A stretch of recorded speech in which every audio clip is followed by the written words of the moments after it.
Hey guys, welcome back to my channel. Obviously I'm in my car, the window's open because I don't want to overheat, so sorry if there's a bit of background noise, but I'll try and not speak if there's too much going on. But the reason why I'm in my car today is because I am doing a video related to driving. You probably know that already if you clicked on this video. So this video is all going to be about my driving journey, where it all started, as well as talking about tips that I thought really helped me, so they might help you to pass my driving test. I did actually pass my driving test first time on Friday, so today's Monday. It's only been a couple days, so it's still new news to me, and it fully hasn't sunk in yet at all.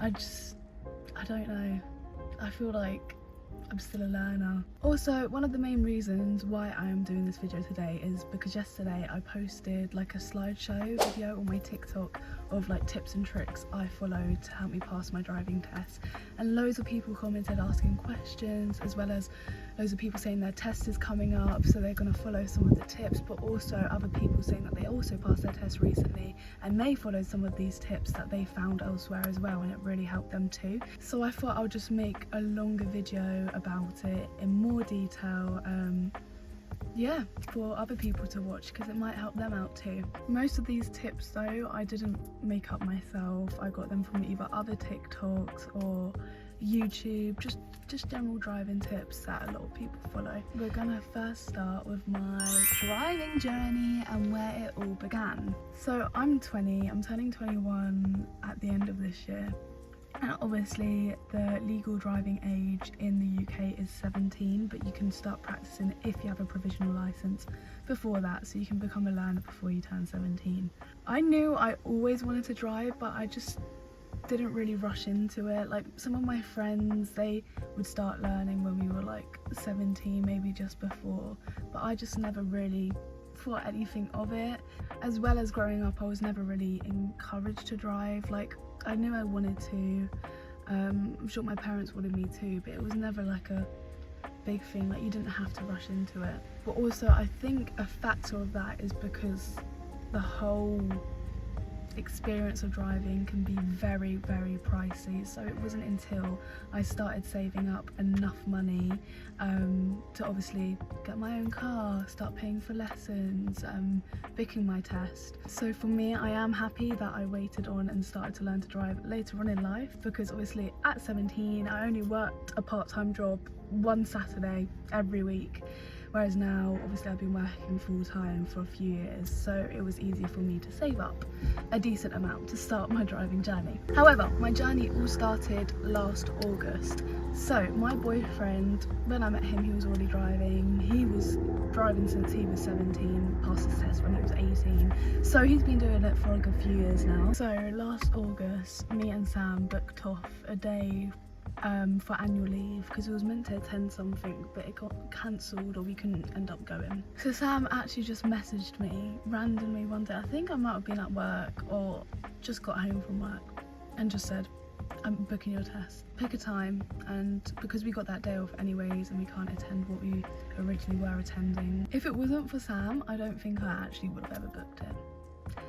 And bear in mind, this was before I did any revision for it. Before I even started driving, he just booked the test 1 month in advance. He booked it in July for August. So I had 1 month to start revising and preparing for my theory test. The one thing I can recommend for this, if you are currently preparing for your theory, is download the 4-in-1 app. I believe it was like £5, so it wasn't free.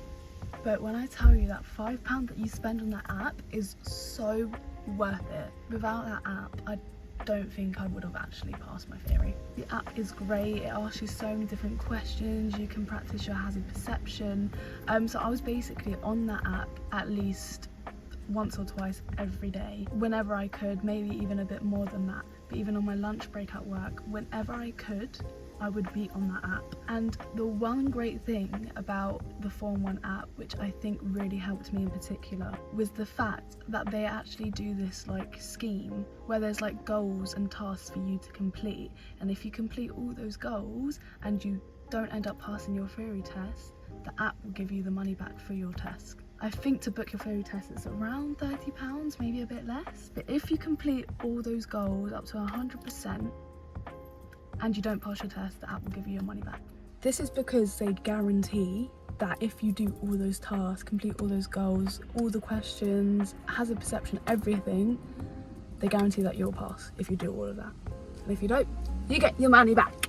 So that definitely helped me a lot. And obviously I completed all those tasks, got 100% on all of them, did my test, and I passed. I don't have my score to hand currently, but I will put it on the screen. Obviously there's two different sections, the hazard perception and like the use of the road and the road signs and everything else. So after you pass your theory test, that is valid for I think 2 years.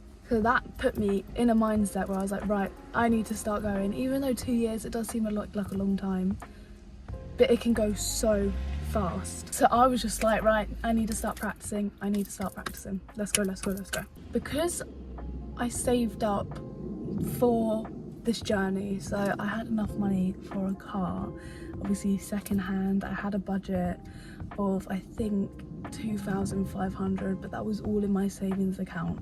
You don't have to get a car first. A lot of people don't, but for me, because I'm quite an anxious person anyways, I wanted to get a car to be able to know the basics of driving before going out with an actual instructor and messing it up big time. But also having a car in the long run was 100% worth it, because even when I did start to do lessons with an instructor, I could go out in this car as much as I want with family or even my boyfriend, because he ticked all the boxes and requirements to go out with a learner. So it was time to hunt for a car. Now, finding a first car that is obviously suitable to drive and just does the job was actually a lot harder than it seems, especially one that's within budget. So it did take a while looking at loads of different, you know, car dealerships, Facebook Marketplace.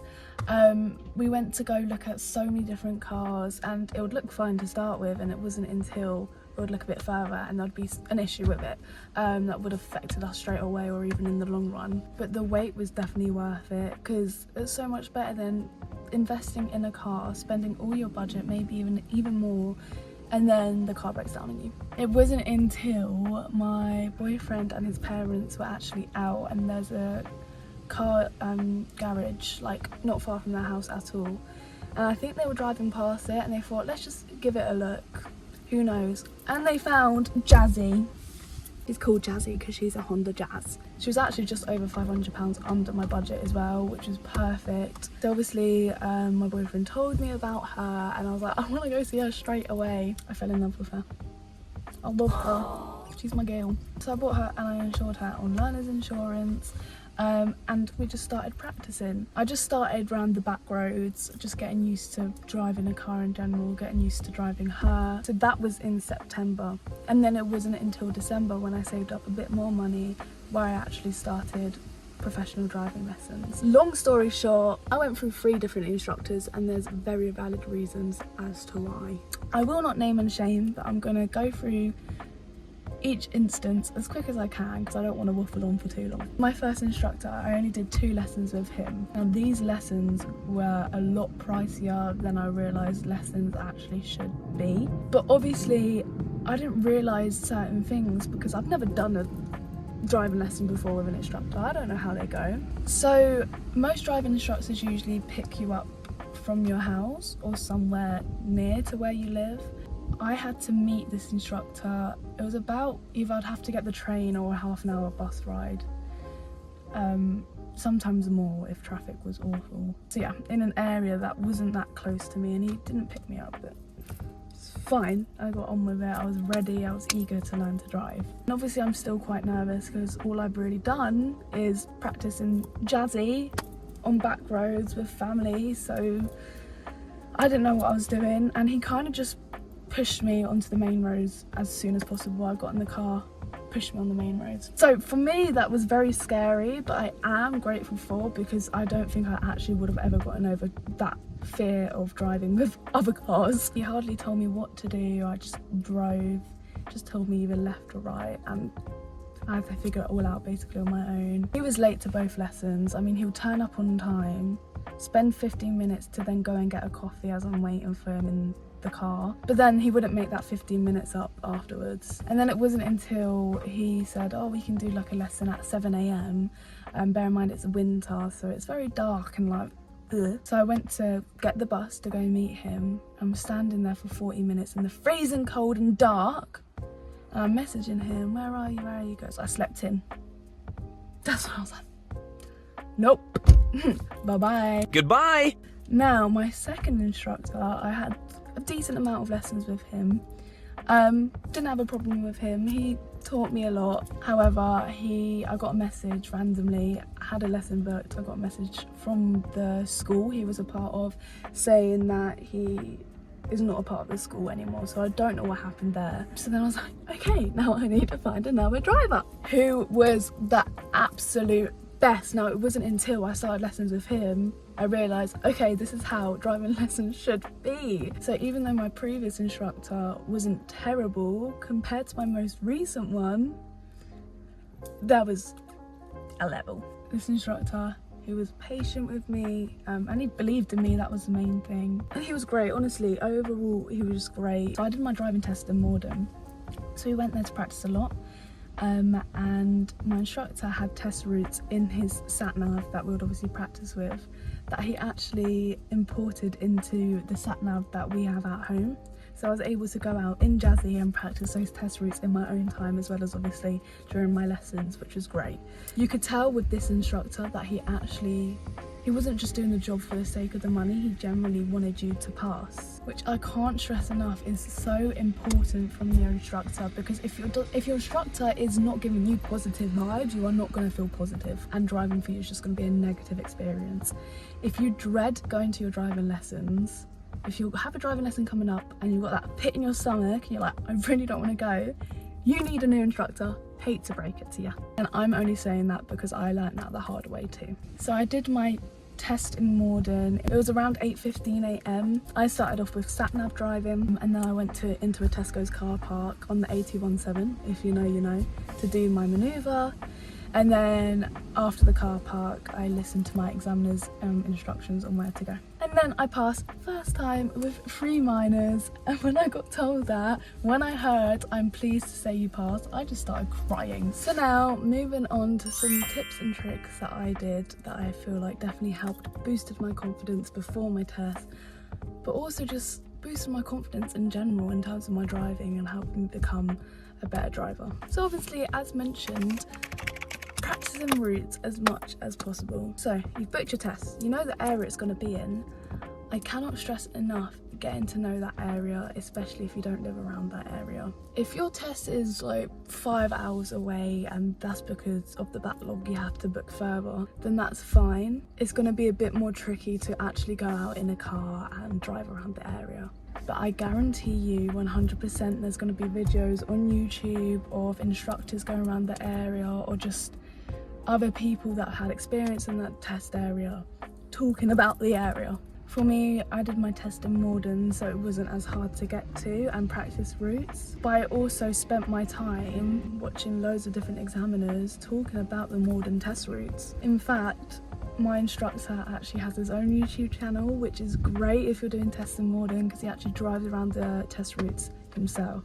So you can actually watch from a driver's point of view what it will look like. So I will be linking his channel down below or somewhere on the screen, so if you want to check them out, you can. So that is one thing I did, go out in my car, because I was fortunate enough to obviously live close to my test area and drive around those areas and do those routes. But as I said, if you can't do that and you don't have the ability to, it's not the end of the world, because there will be videos online of their test routes. It's just getting yourself familiar to the area, especially if you don't know it as well, so on your test day it's not daunting for you, and it could like be a big shock and you don't know the way the road works or whatnot. Another thing I did was not put this notebook down. For example, things I struggled with the most or knew I needed to improve on from my lessons, I would draw or write down visually in my notebook and just go over as much as possible until it stuck into my head.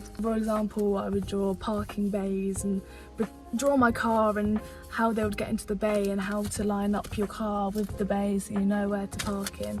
I would draw all of that down so I could see it visually and it would just stick into my head. If you're like me as well and you don't like roundabouts, I recommend to draw some roundabouts and write any notes you need, where like to follow the car around, where to follow the roads around until it sticks into your head. I hate roundabouts, I always will.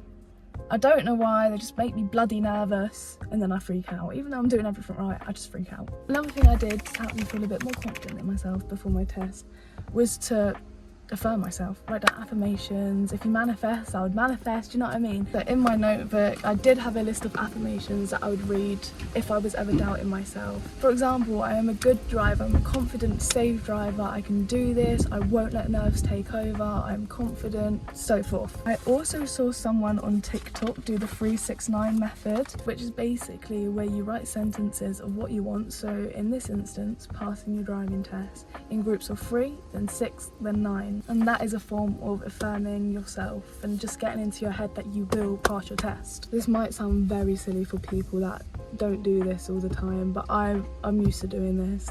So I'm just used to affirming myself, writing these things down, getting these things into my head. So it just felt right to me to do that. I also created a vision board, which I'll actually put up on the screen, and set it as my wallpaper on my phone. So every time I looked at my phone, it was there and I could just see it, and I got me passing my test in my head. Now, I'm not saying that I purely passed my test on affirming myself and writing down those sentences, creating that vision board, because no, I'm not gonna let go of all the hard work I did, all the lessons I did. So it definitely wasn't just because I affirmed myself and wrote down these forms of manifestation. That just helped me to believe in myself a bit more and get inside my head that I will pass my test. Now, on the morning of my test, I had enough sleep the night before, so I wasn't cranky or tired. Obviously my test was quite early in the morning, and I did my makeup. I mean, I don't do my makeup every day. I usually do it if I'm like going out. I haven't done my makeup today, for example, but when I do my makeup, I do feel so much more confident in myself because, you know, I look good, so I feel good. So I did my makeup just to help me feel a bit more confident. I also tied my hair in a ponytail because I would see this all over TikTok from all the girlies, people with long hair. If you tie up your hair in a ponytail, you can make your observation and mirror checks so much more obvious because that like ponytail's whipping about. So I did have my hair in a ponytail. I don't know if it made much of a difference, but I did it just in case. If you're on drivers TikTok, you've probably heard of the banana theory and the paracetamol theory. That's if you eat a banana before you test and take some paracetamol, apparently that's meant to help. I don't know why. I guess with the banana it's because it's not too much of a heavy meal before your test, because you don't want to eat something too much, so your body kind of slows you down and makes you tired and sluggish as it's trying to digest your food. But obviously then the banana's also packed with potassium and energy, so you're still getting that energy boost of having a full meal, if that makes sense. If you don't like bananas, I'm sure it's not the end of the world. Yet again, it is probably just a superstitious thing. Like, I know so many people that have passed their test or commented on my TikTok saying that they didn't do the banana theory and they still pass.